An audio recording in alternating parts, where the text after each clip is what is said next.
വാ പോകാം. നീ എന്തെടുക്ക ഇവിടെ? ഞാൻ ഇതൊക്കെ ഒന്ന് അടുക്കി വെച്ചിട്ട് വരാം. അതൊക്കെ അടുക്കിയല്ലേ വെച്ചിരിക്കുന്നേ, പിന്നെ എന്താ?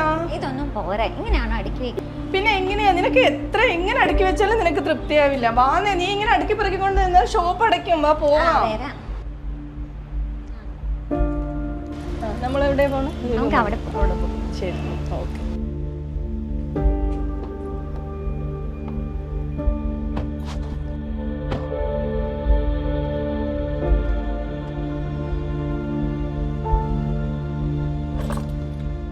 എന്ത് പറ്റി? എന്തിനാ നിർത്തിയേ?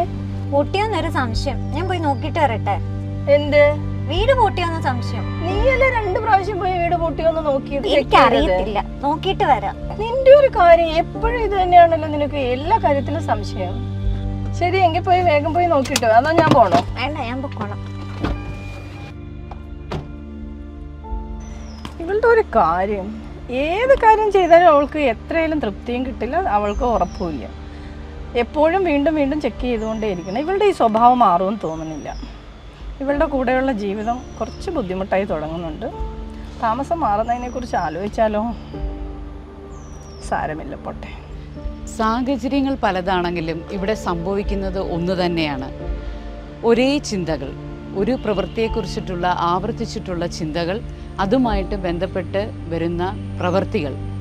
സാധാരണ ജീവിതത്തെ അസാധാരണമാക്കുന്ന ഈ സംഭവങ്ങൾ പലപ്പോഴും സംശയമെന്നോ വൃത്തിയെന്നോ ഒക്കെ തെറ്റിദ്ധരിക്കാറുണ്ട്. ശരിക്കും ഇത് ഒബ്സസീവ് കമ്പൽസീവ് ഡിസോർഡർ എന്ന ഒരു മാനസിക രോഗാവസ്ഥയാണ്. ചികിത്സിച്ചില്ലെങ്കിൽ വലിയ പ്രശ്നമാകും.